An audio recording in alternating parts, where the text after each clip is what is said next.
Unuhan sa mga balita sa Sayre 47. Kapulisan sa Dakbayan sa Sugbo, mihimakak gagibalda ang misa sa mga manindahay sa karbon nga may nakaingon sa tensyon. Wabot na sa 72 ka mga pribadong tunghaan sa Rion 7 ang nanira resulta sa COVID-19 pandemic. Tulo ka barangay sa lungsod sa Dalagete apektado sa kusog nga baha. Cebu City Jail gipaubos sa kinalit nga Greyhound operation. Sugbo, Kabisayan ug Mindanao, Pilipinas ug katawhan kutos maabot sa tong Sibya sa tibuok kalibutan mayong hapon. Live kita karon sa CCTN Channel 47 ug kini ang tulumanon sa nag-unang kasayuran nga angay natong masayran. Ako si Dennis Tabar. Tulumanon sa patas ng mga balita ug opinyon. Ako si Danica Cabales. Kini ang Sayre 47.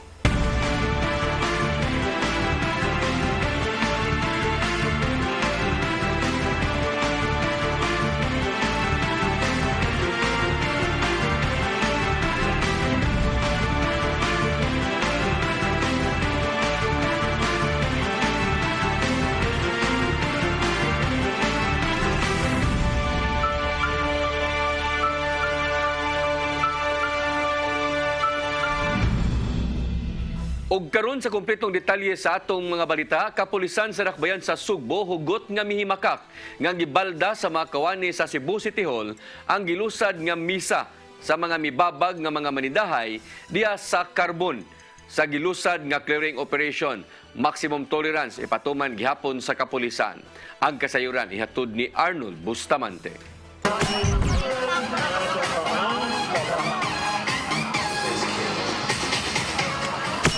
Makag sa kapulisan sa sudid sa Sugbo nga gibalda ang gilusad nga misa sa mga vendor sa karbon nga napektuhan sa clearing operation nga gilusad sa kagamanan sa Dakbayan. Mipagawas og pamahayag ang usa sa mga opisyal sa Cebu Archdiocese pagkundina sa gihimo sa mga kawani sa kagamanan sa Dakbayan ug sa Mega Wide tungod sa pagpatukar og kusog nga music samtang nagmisa ang usa ka pari. Mato ni Police Lieutenant Colonel Wilbert Parilla, Deputy City Director for Administration sa Cebu City Police Office, nga sa wala paghimo ang misa doon na sound system sa dapit nga gipatukar og wala kini gitumong aron sa muko ng pagmisa sa pari. Before pa sila naabot, na natong tukar daan. So, nagsige na itong tukar before pa sila naabot. So, there was no really intention nga tuyuon nga while nagmisa sila, patukaran sa sila because before sila nagmisa, na nato'y tukar daan. Pero ano ituyo sa nagpatukar daan? No, that was not intentionally because we did not also expect nga doon ay pari umabot ito. During that day. Dugang ni Parilla nga ang presensya sa mga pulis sa karbon kini aron malikayan ang kasamok ug walay masakitan sa habig sa kagamanan sa Dakbayan nga milusad sa clearing operation. Giklaro hino niya nga dili sila moabog sa mga vendors nga mibabag sa pag-relocate kanila sanglit ang ilang himuon mao ang maximum tolerance ug balikayan nga magubot ang duha ka habig. So as usual, the purpose of our PNP there is for security, not only for the implementing unit with clearing operations, but also to the people nga affected. No, we have to make it sure nga walay masakitan, walay madapatan or anything that will happen sa mga both sides sa nag-implement sa clearing operations and the people affected. Nitumaw na usab ang tensyon sa may Freedom Park sa dihaga nagprograma na usab ang mga misupak ka mga vendor sa pag-relocate kanila sa laing lugar sa Carbon Public Market. Ilang gisupak ang modernization program sa labing karaan nga merkado sa Sugbo. Kaya lang nila, musaka naman unya ang presyo sa mga palaliton tungod sa kamahal usab sa abang sa bagong karbon. Arnold Bustamante, CCTN News. Samtang mga manindahay sa Freedom Park sa Carbon Public Market nga apektado sa clearing operation, nangita kang Cebu City Mayor Michael Rama. Ipasabot usab ni Rama nga on leave karon apan nagmonitor sa sitwasyon ug miangkon nga nahatagan og notisya ang mga vendor. Ang kasayuran ni hatod ni Decime Padilla. Asa ang mayor? Kini maoy pangutana sa mga manindahay sa Freedom Park diha sa Carbon Public Market. Human ang Market Operations Division inabagan sa Prevention, Restoration, Order Beatification Enhancement Conprobe, nagpadayon sa ilang clearing operation. Si Antonio Remedio, chairperson sa Freedom Park Traders Association, miingon, gipaguba ang ilang stalls nga walay court order ug matud pa illegal ang gibuhat sa MOD ug probe. Dugang ni Remedio nga isip amahan sa syudad sa Sugbo nganong wala mo patimaw si Mayor Rama og miliv og duha ka semana nga gikinahanglan man ang iyang presensya. Matud pa moabot sa 400 ka mga manindahay sa Freedom Park ang apektado sa clearing operation ug asoy ni Remedio giingong wala sila klarong kabalhinan. Be, murag minteryo tinuod yun. Gagmay ang stall. Why mabuhi dito? Sus, Ginoo ko. Dili makamatay o wag mabuhi. Kaya ano? Why ka galingon nga parking lot? Muuyog ug magdagandagan ang mga bata dito. Mandawi gani nag-online selling na lang. Sa Mandawi online selling, gitudluan na lang sila sa ilang market authority. Mag-online selling kay way halin ang second floor nila ug ang ilang bagong merkado. Yeah, how much more kani? Si Mayor Michael Rama sa iyang bahin kinsa on leave hantod karon ug sa pizza 26 pa mobalik human sa State of the Nation address ni Presidente Ferdinand Bongbong Marcos miingon nga si Vice Mayor Raymond Alvin Garcia ang acting mayor karon ug bisan leave nagigalayon gyapon siya sa mga opisyalis sa syudad mahitungod sa mga panghitabo sa dakbayan. Si Rama naa sa kauluhan karon tungod kay nagtinguha sab kini magpapili pagka-presidente sa League of Cities in the Philippines kon LCP. Sigun sab ni Rama nga ang mga manindahay kadaghanan nahatagan og notices labot sa tinguhang pagpanindot sa Carbon Public Market. Already sufficient prior notices. Number 2, the council already approved the MOA. Number 3, it's been already sufficient time provided and there's a contract and there is such an agreement that has to be observed. Samtang si Market Administrator Wendell Senas miasoy, mula na tugduha nga to sa tulo ka adlaw ang pagpahigayon nila sa clearing operation diin human sa Freedom Park. Isunod nila ang mga stalls nga naa sa Warwick Barracks. Kuha nakita gyud namo nga nakasabot na ang mga tao no niya peaceful ra gyud kayo ni comply na niya wala na may nakita nga resistance na mga tao nagsugod na gyud balhin dito. In fact naanay mga flower vendors karon sa ato ang unit 2. Aron mamintinar gihapon ang kahapsay ug kalinaw sa dapit, naagihapon ang presensya sa kapulisan sa syudad sa Sugbo. Decime Padilla, CCTV News. Samtang sa laing balita, dili na maabtan og usa ka oras ang pagproseso sa pag-issue og building permit. Kini mo'y gipaniguro sa Office of the Building Officials base sa kamanduan usab ni Mayor Michael Rama. Gikinahanglan lang nga makumpleto ang mga dokumento sa ka-aplikante ug nasubay sa minimum standards ubos sa National Building Code ang implementing rules and regulations sa ordinansa sa syudad. Gikinahanglan nga ibutang ang building plans o dokumento sa Plus Drive o isubmit kini sa UBO alang sa pagproseso. Nahimo ang bag-ong palisiya pinaagi sa UBO Information Version 3 kundiin ang City Government Management Information and Computer Services ang nag-develop niini. Matod pa sa ang mga department heads sa agricultural, architectural, structural, electrical, plumbing, mechanical, ECE ug line grid section mahimo nang makareview sa pagprocess unya sa mga dokumento.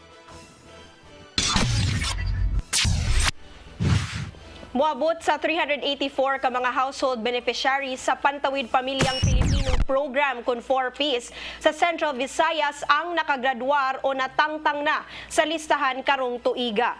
Sa labing bag-ong statement sa Department of Social Welfare and Development sa Central Visayas kun DSWD 7, 374 sa mga nawala sa listahan nasuta nga niuswag na ang ilang kinabuhi samtang napulo ang wala musunod sa mga kondisyon sa programa. Gitugan sa DSWD 7 nga kanunay gi-update ang listahan sa mga benepisyaryo sa programa. Kini aron mapakita ang mga aktibong benepisyaryo nga angayan sa cash grants ug pagsunod sa kondisyon sa 4Ps Act o RA 11310. Ang Central Visayas sa pagkakaron adunay 306,281 ka 4Ps household beneficiaries.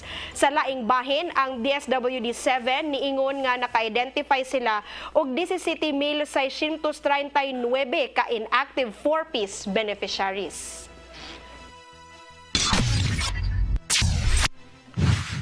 Isla sa Sugbo nalakip sa 25 ka mga labing nindot nga isla lukop kalibutan base sa usa ka international nga magazine. Alang sa Provincial Tourism Office nagbunga ang ilang pagpaningkamot sa pagbangon sa turismo human usab sa coronavirus crisis. Ang kasayuran ihatod ni Gian Navarro. Sa article gikan sa Travel Plus Leisure, usa ka international magazine nga nakabase sa New York, ana sa ika-16 nga pwesto ang Sugbo sa mga labing maanindot nga isla lukop kalibutan. Naapil usab sa listahan ang ubang mga isla dinhi sa Pilipinas, sama na lang sa Palawan nga naa sa ika-11 nga pwesto ug Boracay nga naa sa 9th place. Ang mga tigbasa mo'y naghatag og grado ngadto sa mga lugar base sa ilang kasinatian maong nakakuha ang Sugbo og grado nga 90.12. Tungod dini, gihangop ni Provincial Tourism Officer Marty Ibanez ang maayong balita gikan sa international magazine. Alang niya, nagbunga ang pagpaningkamot sa Kapitolyo, pagpabangon sa turismo, kinsang nahagba tungod sa COVID-19 pandemic. Apil na niini mao ang pagpabalik sa naandang kaanyag sa ubang tourism sites human giguba kaniadto sa bagyong Odette. Kita nila po nga daghan-daghan na gyud tawo sa atong international airport. So not just local, not just domestic, but also international na nagyud tay mga turistang naabot. Ginagway sab sa opisyal ang naangkong kalampusan isip usa ka hagit aron ma-maintainer pa kini. Sanglit usa pa ang pagpalambo sa turismo may gitutukan ni Gobernador Gwendolyn Garcia ubos sa lain niyang termino. Gipanginaut dini nga pinaagi sa pagpa-upgrade pa sa mga inilang dapit ingon man pagdiskubre sa mga bag-ong tourism destinations, mailhan pa ang Sugbo lukop kalibutan isip top destination sa Pilipinas. Pero napaman ni 2 notch higher, so medyo kusog-kusgan pa namo para mas nindot gitong nagita sa babaw. Since we are number 1 province sa the whole country, I think we should be the number 1 tourist spot of the province of the Philippines. Samtang ipasalamatan ni Tourism Secretary Cristina Garcia Frasco ang mga tourism stakeholders tungod sa naangkong kalampusan. Alang niya, may nungdanon ang panagiusa tali sa nasudnong kagamhanan, LGUs o ubang hingtungdan aron mas mapaila pa ang kaanindot sa turismo sa nasod. Gian Navarro, CCTN News. Mosunod! Moabot na sa 72 ka mga pribadong tunghaan sa Central Visayas ang nanira resulta sa COVID-19 pandemic. Kana og uban pa mga balita sa magbalik sa Saire 47.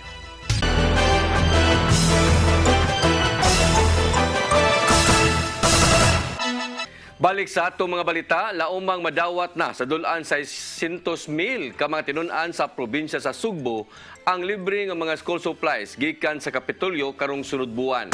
Matod ni Governor Gwendolyn Garcia nga giandam nila ang ipanghatag nga mga gamit ngadto sa mga tinun-an sama na lang sa mga pad papers, bag, ballpen, crayons ug uban pa. Sugdan nila ang papanghatag ni ini karong Agosto gikan sa kindergarten ngadto na sa secondary level. Agi kini og pag-abag nila ngadto sa mga tinun-an kinsa mobalik na sa pag-eskwela karong Agosto 22. Tabangan usab ni Garcia ang mga tinun-an nga magpabiling himsog pinaagi sa pagpalapad pa sa ilang programa sama lang sa Sugbusog hangtod na sa Sugbo Negosyo.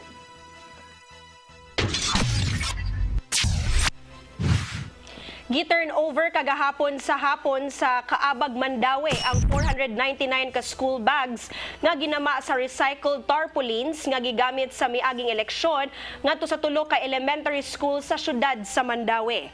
Ang turnover ceremony nga gipangunahan sa organisasyon ubos sa Kaabag Mandawi nga sektor sa Kababayenan gipahigayong dinha sa Kubacob Elementary School, Don Calixto C. Yongko Senior Elementary School ug Kasili Elementary School. Ang mga recycled bags ginama gikan sa retaso sa mga tarpaulins.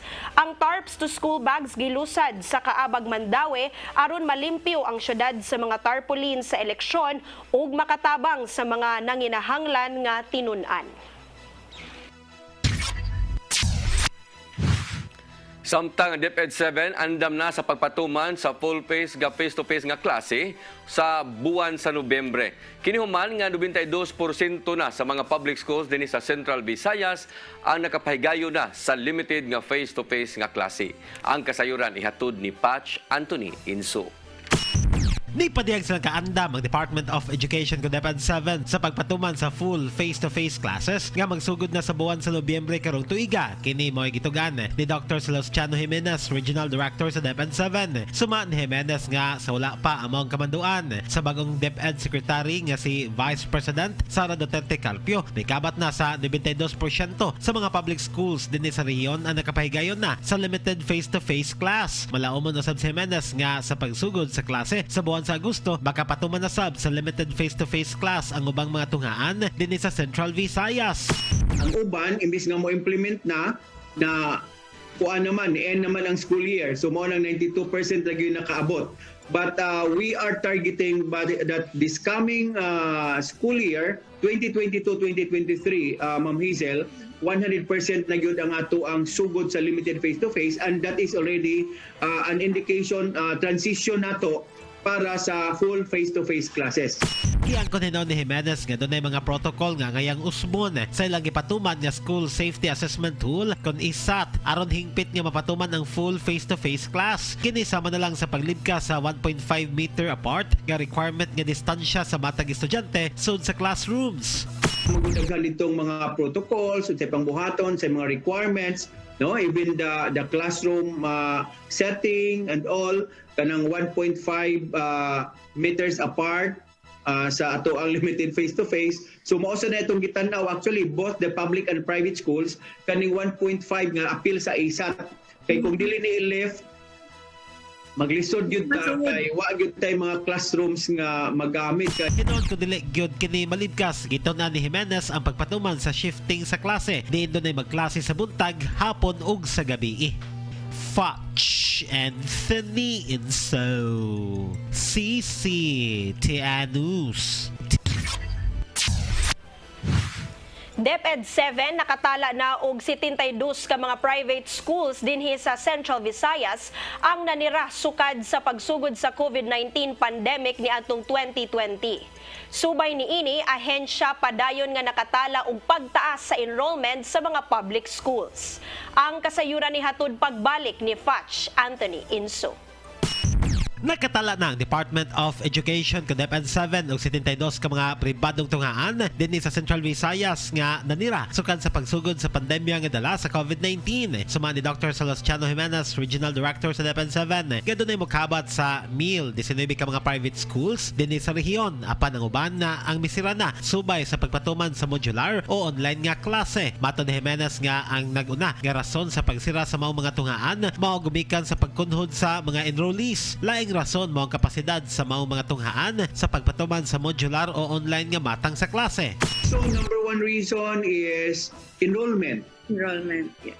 And then ang ilahang capacity also on online or the modular, no? So naglisod sila kay maghimo pa sila, and then og online pod wala sila klarong internet, labi na mga gagmay nga mga schools. Wala pa hinoon masayod si Jimenez kung subli bang moabli among mga naasing tunghaan sa pagbukas na pagbalik sa klase karong buwan sa Agosto. Subay nini sumat Jimenez nga padayon silang nakatala og pagsaka sa mga enrollees sa mga pampublikong tunghaan. Gitugan ni Jimenez nga sa kasamtangan may kabat na sa tunga sa milyon ka mga estudyante ang nakapa-enroll sa ilang gipahigayon nga early enrollment. Sa tuang public schools, nag-increase yuta every year. So it's increasing every school year bisan pa during the time sa pandemic. And then karon pod, no? Well, in fact sa atong early enrollment nantay mga 500,000 nga na-enroll sa kuan lang sa katulan ng kinder, grade 1, grade 7 and grade 11. Patch Anthony Inso, CCTNews. Samtang gusto sa pipila ka mga inahan sa dakbayan sa Mandawi nga pasulubon gihapon sa ang ilang mga anak og uniporme Kapag-abli na sa klase karong Agosto, kinibisan pa man sa pahibaw sa Vice Presidente nga si Sara Duterte nga dili na gikinahanglan ang pagsulob og uniporme sa 2022-2023 nga school year. Matod sa Education Secretary nga kini aron makatabang usab sa mga tinun-an og ang pamilya nga nawad-an og panghinubuhian tungod sa COVID-19 pandemic og pagsaka usab sa mga pamaliton. Apan alang sa pipila ka mga inahan sa dakbayan sa Mandawi nga limpyo og formal nga tan-awon ang mga bata kung magsulob kini og uniforme. Di man magkaparehas sa kasagaran mo. Pero, ba't lang kayo? Ilang gusto mo? Unsa? Pero ikaw, pa-uniform mo nimo? Uniform, hindi ako. Kaya ganahan. Magpupo magtanong mga bata. Limpyo sila, tanawon ba? Mag-uniform. Parehas sila tanan. Pero man sa mag-uniform kay mas neat man gud siya tanawon. Pero kung magliog sa kuan sa dog ang mga ginikanan wala kay kapalit og kuan pwede ra sa unya na nana sa sila ikapalit. Para kuan ba sa lain man sa dog wala sa uniform murag lain kay sa tanawon ng mga bata kay ang uban ba yan kasunod sa mga bata kay kanang kuan kanang mga tanawon ko mag-uniform. Right? Kanang formal tanawon. Ikaw ba uniform? Wala ramon sila kuan good kanang kuan ra ba? Wala. So kini mo bata si Inday? Kaganan ka mag-uniform face to face. Ikaw da. Mosunod! Tulo ka mga barangay sa lungsod sa Dumaguete apektado sa pagbaha. Cebu City Jail gipaubos sa kinalit nga Greyhound Operation. Kana og uban pa mga balita sa magbalik sa Sayre 47.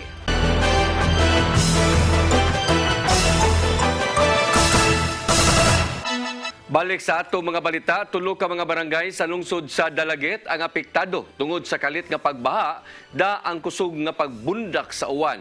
Isip pagpanagang batok sa kadaot nga daan niini, gipaubos sa mayor ang ilang lungsod ngadto sa blue alert status. Ang kasayuran ihatod ni Gian Navarro. Nasinati sa dili mo menos tulo ka barangay sa lungsod sa Dumaguete ang halapad nga pagbaha tungod sa walay huno nga pag-uwan niadtong Lunes sa gabii. Sa mga nakuang hulagway gikan sa mga residente, gilunupan ang ilang mga panimay, ilabi na sa barangay Poblasyon, Tapon ug Kawayan. Muabot hangtod sa tuhod ang gilawmon sa tubig baha. Gani halos naguba ang dalan labi na sa Manangal Road tungod usab sa flash floods nga dala sa kusog nga uwan. Aron kalikayan ang dakong kadaot ngadto sa pamilya, gipaalerto ni Mayor Alan Cesante ang mga disaster teams alang sa pagresponde ubos sa blue alert status. Hinuon, gipang-rescue sa mga hingtungdang otoridad ang mga residenteng nagpatabang human na balaka sa ilang kahimtang tungod sa halos tibok adlaw nga pag-uwan.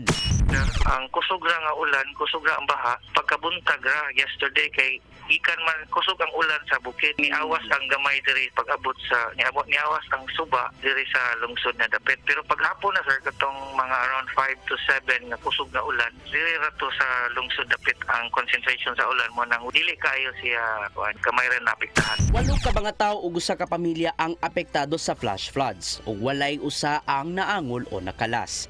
Kaganiyang buntag, limando si Mayor Cesante ngadto sa mga concerned agencies nga makig-alayon kanila dili lang alang sa pagresponde, apil na ang pagsulbad sa nasinating mga pagbaha. Gikumpirmar sa Cebu PD RRMO nga ang mga nasinating pag-uwan sa Sugbo sa nakalabayng adlaw tungod lang sa isolated thunderstorms. Hinungdan nga mihimo dia dayod og disaster response ang LGU sa Dumaguete pinasubay sa gipatumang mga balaod. Nakita mo ko niya sa advisor sa pag-asa na pagkusog na bunlag sa uwan, then unsa cause ni landslide and pagmabaha. So ni-declare lang siya for standby o on-call status sa yung mga personnel dito sa DRR sa Dumaguete. Gipahimang minausab ang Cebu PD RRMO nga masinati karong simanaha ang matag karon og unya nga mga pag-uwan tungod sa thunderstorms. Maong mitambag sila ngadto sa publiko nga maigmaton og manawag sa ilang local disaster offices alang sa dinali ang aksyon kuno galing magkagrabe na ang epekto sa mauwanong panahon. Ang pangandam lang ito kay especially kanina sa low-lying areas na nang maligo sa sapaw, expect na kusog ang uwan sa bukid pero wa sila kabantay na padung na din ang kusog na aga sa tubig padung sa ubos ba, especially kung mag-brownish na gani ang kasapaan, pasabot na kusog uguan sa bukid. Gian Navarro, CCTN News. Male dormitory sa Cebu City Jail gipaubos sa kinalit nga Greyhound operation sa mga sakop sa Philippine Drug Enforcement Agency 7 inabagan sa kapulisan sa Dakbayan sa Sugbo ug Bureau of Jail Management and Penology. Mga kontrabando na sakmit gikan sa mga brigada. Ang kasayuran ni hatod ni Arnold Bustamante. Alas 3 ganin nagkadlawon kalit nagisulod sa mga sakop sa Philippine Drug Enforcement Agency 7, Cebu City Police Office, Bureau of Jail Management and Penology ug ubang ahensiya sa gobyerno ang male dormitory sa Cebu City Jail alang sa Operation Greyhound. Tumong tuyo nila mao ang mga kontrabando nga gidili sa sulod sa bilangguan sa mas illegal nga drugas, cellular phones, mahaait nga hinigiban ug uban pa. Tanang brigada gisiksik kung doon na bay gipangtago ug ilang nasakmit ang nakadiyang gidili nga mga butang apan wala nakuha nga illegal nga drugas ang mga operatiba. Mato ni Jail Superintendent Jose Roselvi Aboy ang warden sa Cebu City Jail nga kung nga kaniadto dunay mulabay og kontrabando paingon sa sulod sa bilangguan gamit ang tirador karon nagka-high-tech na sanglit aga mga suspitsado mo gamit na kinig drone aron ipalupad og ipahulog na lang ang illegal nga drugas. Tungod nini ilang gideklara nga no-fly zone sa drone ang City Jail ug kung nga dunay masakpan ila kining dakpon inabagan sa kapulisan sa sulod sa Sugbo.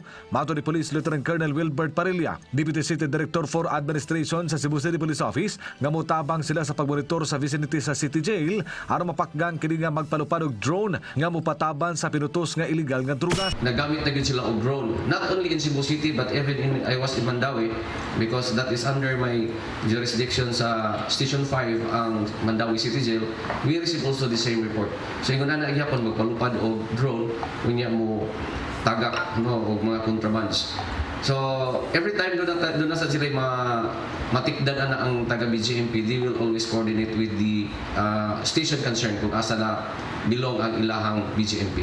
Gitahasan usab ni Parilla ang Guadalupe Police Station nga moroving sa kalunasan, lagip na ang mobile patrol unit matag karon ug unya aron sa pagmonitor ni mga kakonsabo sa mga persons deprived of liberty ko na PDL. Yes, we have always mobile patrol na mag-roving diha sa ilahang area because that is also ang ilahang request sa BGMP.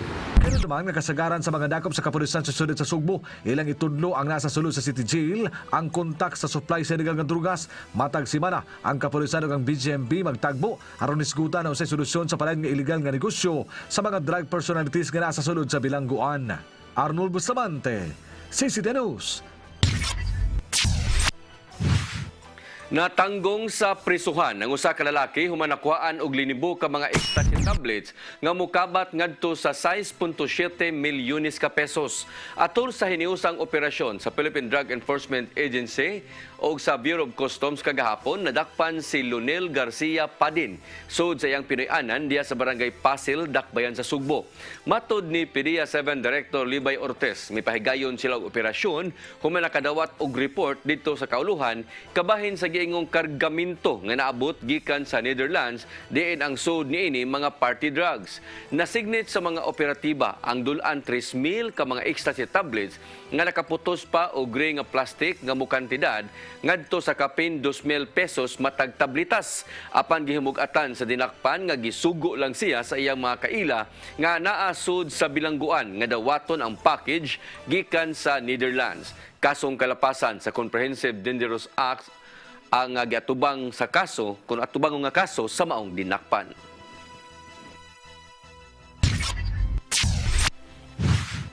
World Eskrima Kali Arnis Federation kon WICAF World Championships gisugda na kaganinang buntag sa Mandawi City Cultural and Sports Center. Sulod sa 5 ka adlaw gihimo ang kompetisyon. Ang kasayuran ni hatod ni Mary Rose Sagarino.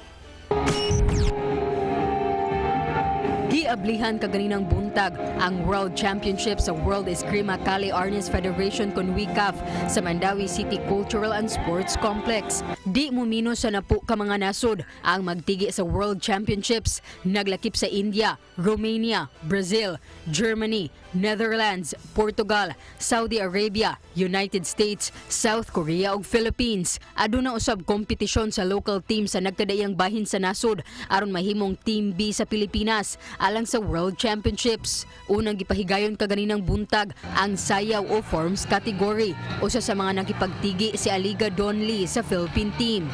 Proud lang kasi because representing Philippines is big honor na sa atin. Kasi andyan yung pressure pero pag nanalo naman sobrang laki ng worth na. Gaano katagal mo pinagtandaan? Almost months din eh. Kasi during pandemic talagang walang practice sa Baguio. I mean limited lang yung time kasi nga due to pandemic. And then yun, ako lang. Sinusuportahan naman kami ng mga coaches namin. So nagbibigay sila ng training program namin and then yun, pina-follow lang namin.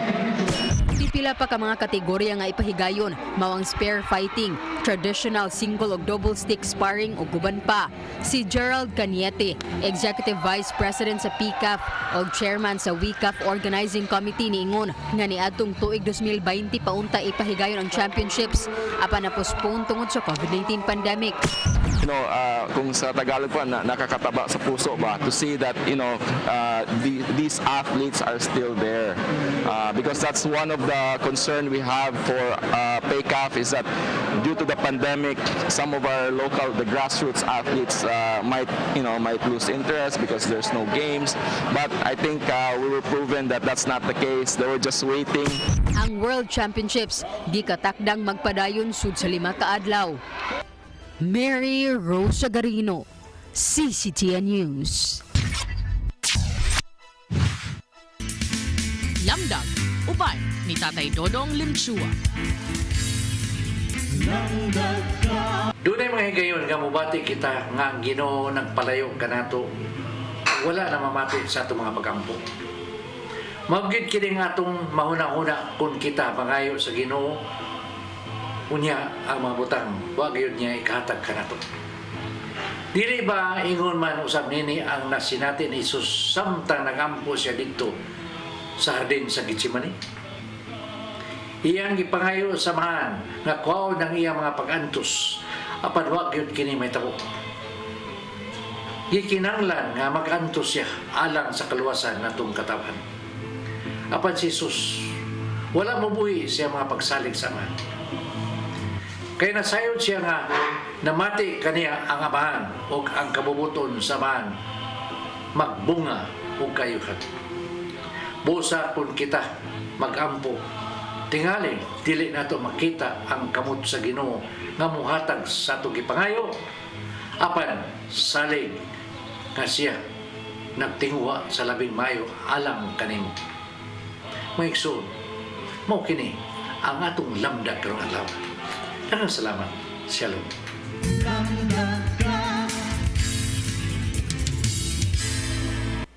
Mao kadto naglangkob sa ato mga balita sa Sayre 47. Ako si Dennis Tabar. Ako si Danica Caballes, hangtod ugma sa inyong paboritong tulumanon.